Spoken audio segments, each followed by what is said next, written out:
तो चलिए अभी जस्ट आप लोगों को 30 महत्वपूर्ण बहुविकल्पीय प्रश्न बताने वाला हूँ, वेरी वेरी मोस्ट इंपोर्टेंट, वो भी साइंस का। तो मेरे साथ तुरंत 30 की प्रैक्टिस करिए हमारे साथ अभी जस्ट, ठीक है।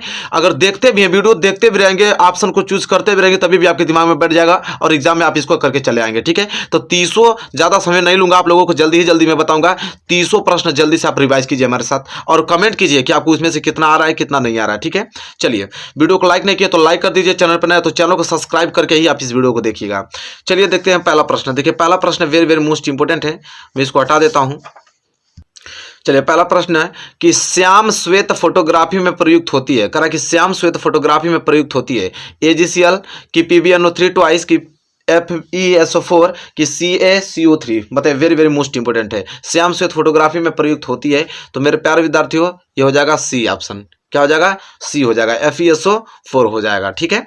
चलिए दूसरा देख लेते हैं। दूसरा प्रश्न कि निम्न में प्रबल क्षार है CaOH ट्वाइस की KOH की MgNO ट्वाइस की NH4OH, इसमें से आपको बताना है कि कौन आप लोगों का क्षार है, इसमें से प्रबल क्षार आपको बताना है कि इसमें से प्रबल क्षार कौन है। तो इसमें से प्रबल क्षार है आपका KOH, पोटेशियम हाइड्रोक्साइड। क्या है? KOH क्या है? प्रबल क्षार है। क्लियर हो गया।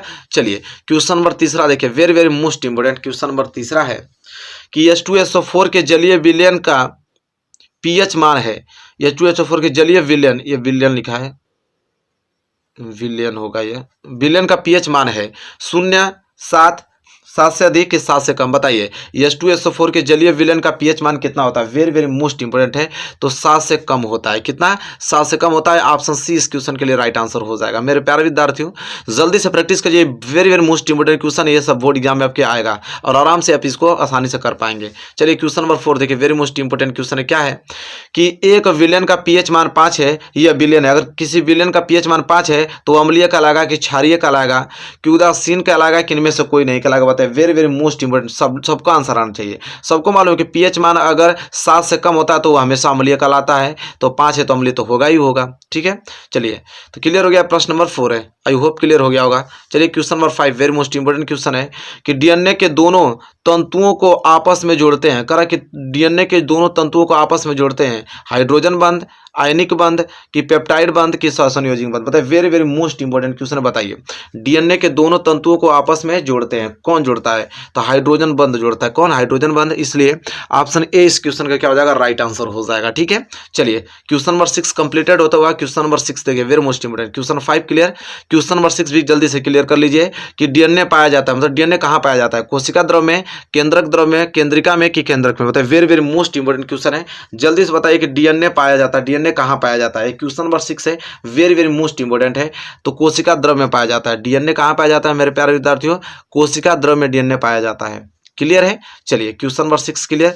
क्वेश्चन नंबर 7 देखिए, very very most important question number 7 कि मुकुलन पाया जाता है। कह रहा है कि मुकुलन पाया जाता है प्लेनेरिया में, हाइड्रा में कि लेशमानिया में कि इनमें से सभी में? बताइए मुकुलन पाया जाता है, कहाँ पाया जाता है? Very very most important. तो मुकुलन हाइड्रा में पाया जाता है, सबको मालूम है कि मुकुलन कहाँ पाया जाता है?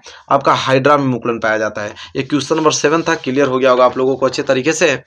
और जस्ट इसी के साथ में बढ़ूंगा अगले प्रश्न की तरफ, प्रश्न नंबर 8वें की तरफ। देखिए प्रश्न नंबर 8वां क्या है कि पराग नली में नर युग्मक की संख्या होती है। कह रहा है कि पराग नली में जो नर युग्मक है, नर युग्मक की संख्या होती है कितना? 1, 2, 3 की 8 होती है। बताइए वेरी वेरी मोस्ट इंपोर्टेंट। तो कितनी होती है? 2 होती है। नर युग्मक की संख्या पराग नली में कितनी होती है? तो पराग नली में नर युग्मक की संख्या कितनी होती है? 2 होती है। सभी प्रश्न आपको याद होने चाहिए किसी कीमत पे, ठीक है। चलिए प्रश्न नंबर 9, यदि किसी वस्तु को एक दर्पण के सामने निकट रखने पर प्रतिबिंब कैसा बना है? सीधा बने, किंतु दूर रखने पर प्रतिबिंब कैसा बने? उल्टा प्रतिबिंब बने, तो वह दर्पण कैसा होगा? समतल दर्पण कि अवतल दर्पण कि उत्तल दर्पण कि उपयुक्त में से कोई नहीं? बताए वेरी वेरी मोस्ट इंपोर्टेंट। तो वो आपका अवतल दर्पण होगा, ठीक है। कि एक दर्पण के सामने अगर निकट रख देंगे तो प्रतिबिंब सीधा बनेगा, दूर रख देंगे तो उल्टा बनेगा। किस दर्पण में होता है? तो अवतल दर्पण में केस होता है, ठीक है। चलिए प्रश्न नंबर 10वां वेरी मोस्ट इंपोर्टेंट कि समतल दर्पण की फोकस दूरी होती है, सबको आना चाहिए, प्रश्न बहुत बार एग्जाम में आ चुका है कि समतल दर्पण की फोकस दूरी होती है 0, अनंत 25 सेंटीमीटर की -25 centimetre. Very very most important है। तो समतल दर्पण की फोकस दूरी अनंत होती है। कितनी? अनंत होती है। ऑप्शन बी इस क्वेश्चन के लिए क्या हो जाएगा? राइट आंसर हो जाएगा। Question number 11 very most important. Question number 11 क्या है कि यदि दो माध्यमों के सीमा पृष्ठ पर एक प्रकाश किरण लंबवत आपतित होती है तो अपवर्तन कोण होगा। करा कि यदि दो माध्यम के सीमा पृष्ठ पर एक प्रकाश की किरण लंबवत आ रही है तो अपवर्तन कोण कितना होगा, 0, 45 अंश, 60 अंश की 90 अंश। तो मेरे प्यारे विद्यार्थियों जल्दी से कमेंट कीजिए, बताइए क्या होगा। तो 0 अंश होता है, क्योंकि वो बिना विचलित हुए सीधे निकल जाती है, बिना कोण बनाए हुए सीधे निकल जाती है, इसलिए क्या होगा, 0 अंश होगा। ठीक है, बहुत अच्छे तरीके से इसको देखिएगा। कुछ लोग 90 मार देते हैं तो गलत हो जाएगा बिल्कुल। चलिए क्वेश्चन नंबर 12 देखिए, वेरी मोस्ट इंपोर्टेंट। एक उत्तल दर्पण की फोकस दूरी 10 सेंटीमीटर है तो वक्रता त्रिज्या क्या होगी, बताइए। Very very most important. यह बराबर क्या होता है, r/2। यह बराबर r/2। अगर मैं यहाँ से r निकालना चाहूंगा तो r बराबर क्या हो जाएगा, 2f। तो 2 × 10 दूनी के 20। कहीं दिखाई दे रहा है, ऑप्शन नंबर बी इस क्वेश्चन क्या हो जाएगा, राइट आंसर हो जाएगा। क्वेश्चन नंबर 12 के लिए ऑप्शन बी। कितना सिंपल है सभी, ठीक है, आराम से करके चले आएंगे। क्वेश्चन नंबर 13, क्षारक के साथ हल्दी का रंग होता है। कह रहा है कि कोई क्षारक है और उसमें हल्दी मिला देंगे तो उसका रंग कैसा हो जाएगा, पीला, नारंगी, भूरा, लाल की अपरिवर्तित रहता है। बताइए, वेरी वेरी मोस्ट इंपोर्टेंट है। क्षारक के साथ हल्दी का रंग कैसा होता है, तो भूरा लाल होता है। इसमें सोचने वाली क्या बात है, बहुत बार पढ़ चुके हैं आप लोग। ठीक है, क्षारक के साथ हल्दी का रंग भूरा लाल होता है। क्वेश्चन नंबर 14, जल्दी से आप बताइए इसका आंसर क्या होगा कि प्लास्टर ऑफ पेरिस में कितने अणु क्रिस्टल जल के होते हैं। बताइए, प्लास्टर ऑफ पेरिस में कितने अणु क्रिस्टल जल के होते हैं, 1, 2, 3 कि 4। बताइए, वेरी वेरी मोस्ट इंपोर्टेंट है। तो मेरे प्यारे विद्यार्थियों 1 होता है। ठीक है, कितने अणु क्रिस्टल जल में होते हैं प्लास्टर ऑफ पेरिस में, तो 1। ठीक है, क्वेश्चन नंबर 14 आई होप आपको क्लियर हो गया होगा क्वेश्चन नंबर 14। और इसी के साथ हम जस्ट बढ़ेंगे क्वेश्चन नंबर 15 की तरफ। बहुत सारा क्वेश्चन करना है और एग्जाम में तहलका मचाना है। ठीक है, क्वेश्चन नंबर 15 क्या है कि यूरेनियम है। यूरेनियम क्षार धातु है कि अधातु है कि अस्थायी तत्व है कि अंतः संक्रमण धातु है। बताइए, यूरेनियम है कैसा धातु है, बहुत मोस्ट इंपोर्टेंट है। तो यूरेनियम एक अंतः संक्रमण क्या है, धातु है, अंतः संक्रमण धातु है यूरेनियम।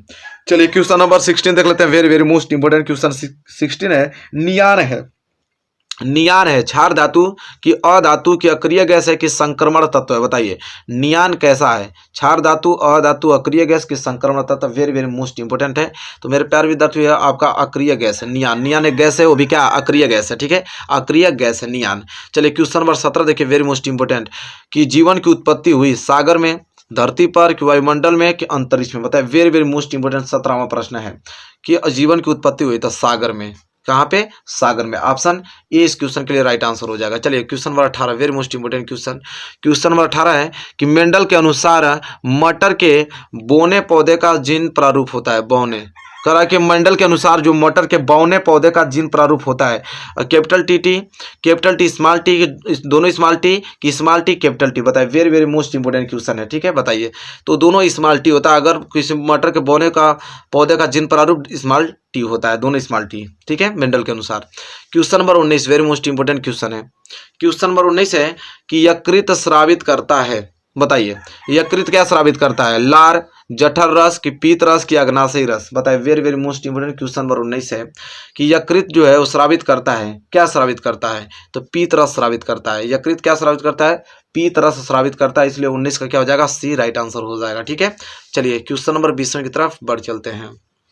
और क्वेश्चन नंबर 20वां देखिए, वेरी वेरी मोस्ट इंपोर्टेंट है कि मनुष्य के दूध के दांतों की संख्या कितनी होती है। बताइए, बहुत मोस्ट इंपोर्टेंट क्वेश्चन है। इसका आंसर तो सभी लोगों को आना चाहिए। चलो कमेंट कीजिए सभी लोग कि मनुष्य के दूध के दांतों की संख्या कितनी होती है, 20, 24 कि 28 कि 32। बताइए, वेरी वेरी मोस्ट इंपोर्टेंट। तो मनुष्य के दूध में दांतों की संख्या कितनी होती है, तो 20 होती है। कितनी, 20 होती है। चलिए क्वेश्चन नंबर 20वां का ऑप्शन ए जो है राइट आंसर हो जाएगा। चलिए क्वेश्चन नंबर 21, विद्युत आवेश का मात्रक है। विद्युत आवेश का मात्रक है जूल, कुलाम, वोल्ट की एम्पियर। बताइए, विद्युत आवेश का मात्रक है जूल होता है कि कुलाम होता है, वोल्ट होता है कि एम्पियर होता है। क्वेश्चन नंबर 21 है, वेरी वेरी मोस्ट इंपोर्टेंट। तो क्या होता है, कुलाम। विद्युत आवेश का मात्रक क्या होता है, कुलाम होता है। ठीक है, चलिए क्वेश्चन नंबर 22 की तरफ बढ़ चलते हैं। क्वेश्चन नंबर 22 है कि प्रतिरोध का मात्रक होता है ओम, ओम प्रति मीटर, ओम मीटर की मीटर ओम। बताइए, प्रतिरोध का मात्रक होता है, सबका आंसर आना चाहिए। ठीक है, क्वेश्चन बहुत ज्यादा इंपॉर्टेंट है। तो बताइए, प्रतिरोध का मात्रक ओम होता है, भाई सबको मालूम है। ठीक है, प्रतिरोध का मात्रक क्या होता है, ओम होता है। क्वेश्चन नंबर 22 भी क्लियर होगा ना। चलिए जल्दी जल्दी आइए आप लोग। क्वेश्चन नंबर 23 की तरफ नंबर लगाइए, जल्दी से कमेंट करके बताइए क्या होगा आंसर। क्वेश्चन नंबर 23 का कि अमोनिया का यूरिया में परिवर्तन करता है। कह कि अमोनिया को यूरिया में परिवर्तन करता है कौन, अग्नाशय, यकृत कि अमाशय कि वृक्क। बताइए, very very most important question number 23 है कि अमोनिया का यूरिया में परिवर्तन करता है यकृत, क्या यकृत। ऑप्शन बी इस क्वेश्चन के लिए राइट आंसर हो जाएगा। क्वेश्चन नंबर 24, केवल जल में घुलनशील होता है, बताइए vitamin A, vitamin D, vitamin K कि vitamin C. Very very most important question है और जल्दी से आप कमेंट के माध्यम से बताइए कि केवल जल में घुलनशील होता है तो विटामिन सी होता है। विटामिन सी केवल जल में क्या घुलनशील विटामिन है।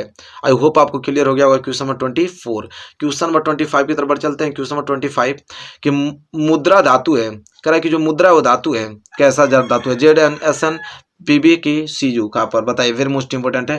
क्वेश्चन 25 सबको मालूम कि मुद्रा धातु जो कापर की होती है, ठीक है। चलिए नेक्स्ट क्वेश्चन, क्वेश्चन नंबर 26, निम्नलिखित में किसका आकार बड़ा है, निम्नलिखित में किसका आकार बड़ा है, लिथियम, सोडियम, आपका पोटेशियम की पोडियम, ठीक है। बताइए वेरी वेरी मोस्ट इंपोर्टेंट है। क्वेश्चन नंबर 26 क्या होगा right answer, very very most important, जल्दी बताइए क्या होगा राइट आंसर। तो ऑप्शन डी जो है क्वेश्चन का राइट आंसर हो जाएगा, ठीक है। चलिए क्वेश्चन नंबर 27 की तरफ बढ़ चलते हैं। क्वेश्चन नंबर 27 कि जठर रस स्रावित होता है अग्नाशय में, पित्ताशय में, कि अमाशय में, कि यकृत में। जठर रस स्रावित होता है, very very most important question है। तो जठर रस स्रावित होता है अमाशय में, कहाँ पे, अमाशय में जठर रस स्रावित होता है, ठीक है। क्वेश्चन नंबर 27 का ऑप्शन सी राइट आंसर हो जाएगा। क्वेश्चन नंबर 28 की तरफ बढ़ चलते हैं और क्वेश्चन नंबर 28 है कि स्टेप्सिन एंजाइम क्रिया करता है, करा कि स्टेप्सिन एंजाइम क्रिया करता है प्रोटीन पर, स्टार्च पर, वसा पर, कि लवणों पर। बताए very very most important. 20 number question number 28 very very most important है। तो देखिए स्टेप्सिन जो एंजाइम है वो क्रिया करता है वसा पर, क्रिया करता है कहाँ पे, वसा पर क्रिया करता है, इसलिए ऑप्शन सी इस क्वेश्चन के लिए राइट आंसर हो जाएगा, ठीक है। क्वेश्चन नंबर 29 कि आहारनाल की सी के आकार की संरचना है, आहारनाल की सी आकार की संरचना क्या है, अमाशय, गृहिणी, ग्रसनी, की कृमि रूप। बताए वेरी वेरी मोस्ट इंपोर्टेंट। तो ग्रहणी के जो संरचना है वो स्मॉल सी की तरह की आकार की संरचना है, ठीक है।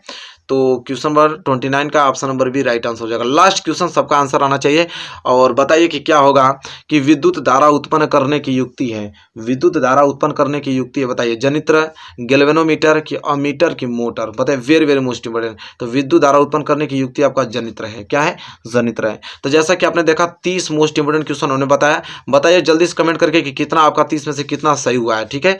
और कैसे तैयारी चल रही है आपकी, पेपर तो बहुत नज़दीक है, ज़बरदस्त तैयारी कीजिए और ज़बरदस्त पेपर दीजिए और अच्छा नंबर आप 90% का जो टारगेट उसको जरूर से पूरा कीजिए।